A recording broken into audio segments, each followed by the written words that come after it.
Si quiere ver la huella de un ovni, hable con este hombre. En su huerta aterrizó un objeto volante. Bien, pues ahí está la imagen. ¿Qué es lo que parece, decía usted? Del trípode. ¿De qué trípode? ¿La del trípode de la cámara? No, hombre, no, ponerlos otra vez. ¿Pero de qué avión? Pues ese es el problema del avión. Vamos a ponerlo, lo rebobinamos y ahora lo veis desde arriba hasta abajo entero, ¿eh? Rebobínalo, Martín, y hablamos de eso. Porque es el famoso F-117. El avión espía que visto así, si ahora congeláramos esta imagen, realmente parecía un ovni, ¿no? O parecía la idea que todos tenemos de un ovni. Porque el F-117 fue uno de los problemas graves, por ejemplo, ¿no? Y es una de las teorías que hay con los ovnis. Ahora vamos al segmento de que los ovnis no vienen del más allá, sino que son, bueno, aviones espías, aviones secretos y que están aquí. ¿Es una teoría? Pero siempre. ¿Siempre? Eso Siempre, no sé, yo siempre, lo pregunto. ¿no? Bueno, ese avión, y perdón, Bruno, ese avión no existía hace 8, 10, 15, 20, 2000 años antes de la era cristiana. Ese avión no existía. ¿Y los ovnis sí? Hombre, claro. Y los servicios de inteligencia tampoco existían ni nada de eso. Los servicios de inteligencia yo creo que han existido siempre. Desde la serpiente, que fue el primer servicio de inteligencia. Claro, lo que pasa es que se culpa ahora el tema de los ovnis enmascarándolo con ese avión F-117. Vamos a la polémica, porque lo que es evidente es que el F-117 lo que no puede hacer es aterrizar en el jardín de una casa. Mírenlo. El 8 de junio de 1981 ocurrió un fenómeno excepcional en Trans-en-Provence, un pequeño pueblo de Val situado a 10 kilómetros de Draguignan. Un objeto aterrizó aquí, en el jardín de Nicolai, tal y como lo describe el informe de la Gendarmería.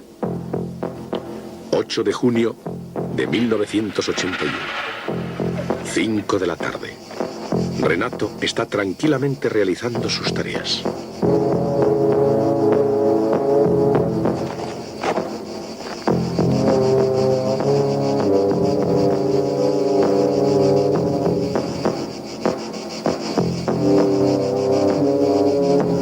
Vi bajar una cosa que... algo que no era normal.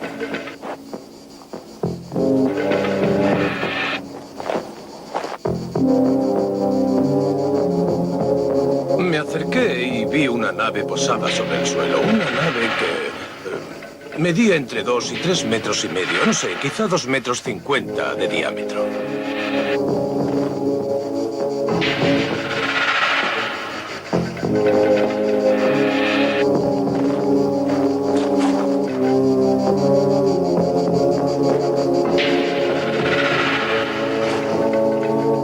Fui hasta donde había estado para ver qué había ocurrido. Renato Nicolai quedó muy preocupado, pero de repente vio una marca sobre el suelo que demostraba que no estaba loco. ¿Qué podía haber pasado?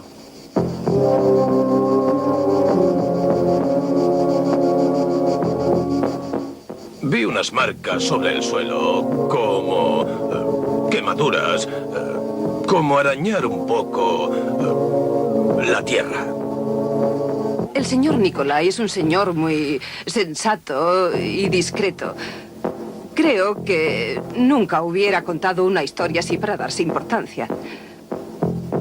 Por eso hay que creer lo que él dice. Tenía aspecto de haber pasado un gran miedo. Había pasado un gran miedo con lo que había visto. En ese momento le pregunté si quería que avisara a los gendarmes, porque me parecía lo más normal.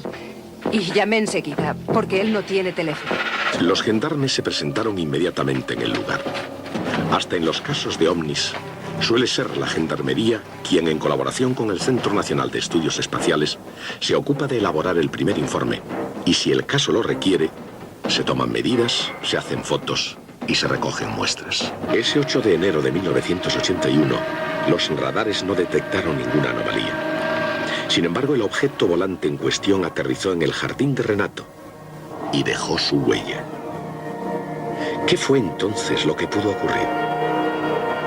¿Acaso la nave podría provenir de la base militar situada a unos pocos kilómetros de distancia? ¿Podría ser que la nave tuviera un origen extraterrestre? Con eso es suficiente. ¿Acaso las plantas recogidas por los gendarmes durante la investigación podrían dilucidar este misterio? En las muestras que nos trajeron los gendarmes había hojas de alfalfa silvestre de diferentes edades, que tenían un color verde y un aspecto normal, a pesar de que tuvieron que ser secadas para su transporte y conservación. El profesor Binet va a observar un fenómeno inexplicable, algo asombroso. Los componentes químicos de las hojas de la muestra son los mismos que los de la alfalfa, pero las proporciones están invertidas. Los primeros resultados obtenidos a raíz de los análisis nos demostraron que, efectivamente, existían ciertas particularidades en la vegetación de aquel trozo de terreno en concreto. A partir de entonces, quisimos profundizar en este caso. Esta es la razón por la que decidimos ir directamente al lugar, para aportar nuevos datos a la investigación de los gendarmes. Así, nos presentamos allí y quedamos sorprendidos al ver que 30 días después del suceso todavía había huellas visibles en la Tierra. Haría falta prácticamente una central nuclear en términos de potencia energética para poder generar una potencia de empuje capaz de desplazar este objeto. Por consiguiente, no puedo asegurar el origen de este hecho. 10 años después, Renato Nicolai y su esposa siguen sin saber qué pudo aterrizar en su jardín. Esperan una respuesta que los científicos no han podido ofrecerles. ¿Qué era aquel objeto que vio Renato el 8 de junio de 1981? El misterio continúa. Quizás sea la última pregunta de nuestro vídeo. Lo que a mí más escéptico me haga ser frente a los ovnis. Yo les decía en broma antes de pasar a la policía que no se imaginaban de qué íbamos a hablar, evidentemente de ovnis, porque todo el mundo, cada vez que hay un programa más y más o menos de misterios, o de parapsicología, como lo quieran ustedes llamar, que esté en los límites de la realidad, siempre piensa en los ovnis. Es un fenómeno que ya hemos asumido y que sobre todo han asumido nuestros tres invitados aquí, que son Daniel Ortiz, presidente de la Sociedad Científica Andrómeda, Bruno Cardeñosa, que es ufólogo, el más joven de todos, y Andrés Gómez Serrador, en medio, que es su jefe de policía de Algeciras. ¿Dice que es un jefe de la policía de Algeciras con la ufología? Pues, Usted no vendrá como subjefe. no, por favor. Viene como ufólogo también. Vengo como ufólogo, claro. Porque si Claro. es subjefe y ser ufólogo, incluso le ha traído algún disgusto que otro. Sí, bastante. ¿Por qué todavía no se admite que uno pueda creer en estas cosas Bueno, de una Andrés, forma oficial, digamos? Yo no lo sé, la verdad es que no, me lo he preguntado desde hace muchísimos años y no le he encontrado una explicación lógica del por qué tenemos que sufrir esas consecuencias. Vamos a empezar a retomar un poco lo que yo decía. La última pregunta, esa, continúa el misterio. Hombre, a mí lo que me hace ser escéptico de esto, primero yo no soy tan orgulloso como para pensar que estamos solos en el universo. Entonces me hace pensar que sí puede haber efectivamente otros seres, otras vidas, otras formas de cultura. Pero hombre, es que llevamos ya, como decía el subjefe de policía, 2000 años hablando de estas historias. ¿Y por qué no aparecen un día en la Gran Vía, en la Plaza Mayor de los pueblos? Dicen, buenas, buenas, aquí estamos, soy quien sea. ¿Por qué es todo tan misterioso, tan complicado? Porque eso da la respuesta de los ufólogos. Estamos preparando, nos están preparando. Es que 2000 años para prepararnos, hombre, zoquetes somos. Yo voy a hacer de abogado del diablo todo el rato, porque como los tres sus creyentes, a ver. Bueno, digamos que... ¿Por qué no llegan un día a la, yo qué sé, No es la primera vez Casa Blanca, una cosa así? que es la primera vez que dejan caer una pregunta así o formular una pregunta del por qué no se manifiestan públicamente en la Gran Vía, como tú acabas de decir, o en cualquier otra parte. Yo pienso, según testimonios de otras personas, de información o de filtraciones que nos han llegado, que sí ha habido ciertos contactos. Lo que pasa es que para manifestarse públicamente, digamos, en una gran ciudad como puede ser Madrid, Barcelona, París, o etcétera, etcétera, habría que preguntarle a ellos, y digo a ellos porque yo soy de los convencidos de que están aquí desde hace muchísimo tiempo, el por qué no quieren manifestarse públicamente. Esa es una pregunta a la cual no podemos responder. Bueno, en este caso ni yo ni ninguno de los investigadores Dar del una mundo. hipótesis de respuesta, Excepto, claro está... la de que no estamos preparados. No, yo no voy a decir ni que estamos preparados ni no preparados. Eso sería caer en la utopía de siempre. Posiblemente, y creo que sí, no estamos preparados para un encuentro con seres que provienen del espacio exterior. Andrés, tú decías que sí, que no, que no. Hombre, yo te decía, ponía en tela de juicio, y tú querías una hipótesis Sí. razonable o razonada, ¿no? La verdad es que si te pones a pensar en el tema del por qué no se manifiestan descaradamente, yo esa pregunta se la trasladaría a la sociedad en la que vivimos y trasladándome al lugar de ello, yo me lo pensaría bastante antes de hacerlo. ¿Te lo pensaría dos veces? Sí, sí, hombre, claro, porque en 2000 años todavía no hemos dejado de matarnos entre nosotros. ¿Y ellos? En suscitar, ellos por lo ¿Pero visto por qué no. presuponemos que son buenos?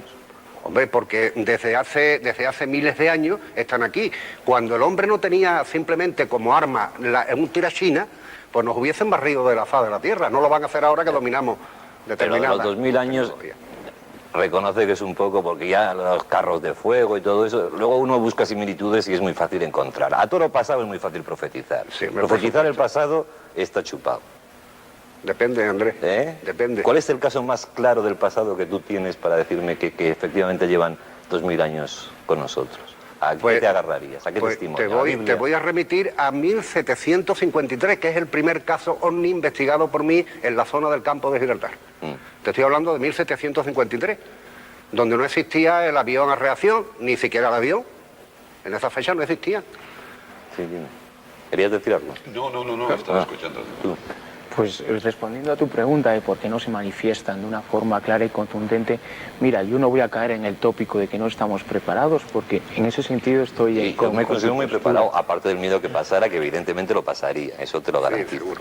Yo creo que el fenómeno ovni es sumamente complejo y también absurdo, y esa es una de sus facetas absurdas. Y creo, sinceramente pienso, que ese contacto que tanto se espera no se va a producir porque no existe la necesidad de producirse, porque la inteligencia que esté detrás del fenómeno, sea del origen que sea, no tiene ese fin ni esa misión, sino que efectúan su trabajo, sea cual sea, de la forma en la que lo están haciendo y no necesitan ir más. En la historia que hemos visto de Renato, ¿qué os ha parecido? ¿Cuál es tu opinión? ¿Realmente es un caso importante? Bueno, yo he analizado, intentamos analizar el fenómeno ovni científicamente, cosa difícil, aunque se sabe que es cierto. Pero vamos, remitiéndonos al tema de antes de la película, yo diría que un caso semejante se ha producido en un pueblo de Sevilla, donde una señora vio una madrugada aterrizar un platillo volante en el patio de su casa. Este caso ha sido analizado por otros investigadores en la provincia, precisamente que vivían al lado de su casa, sobre todo un señor muy conocido, y ha sido absolutamente cierto, según el testimonio aportado por la señora. Allí aterrizó un platillo volante a las 2 de la mañana cuando se encontraba en el interior de su casa. Andrés, pero un señor que como tú sale de vez en cuando, me imagino que con cierta frecuencia como vosotros, a ver ovnis, al final termina viendo ovnis. Bueno, yo te voy a... ¿No? Sí, claro, y lo hemos filmado. Lo que pasa es que ahora no lo podemos ver aquí.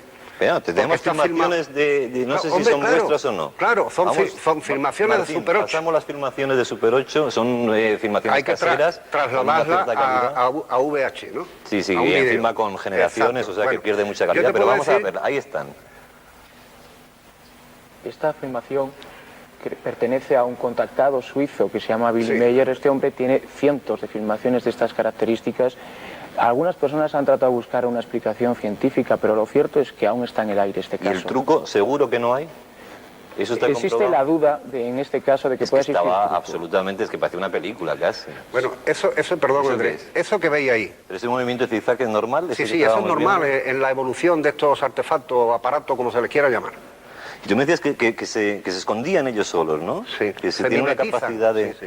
¿Cómo es? Crean su propia nube y se mimetizan dentro de ella. De eso hay infinidad.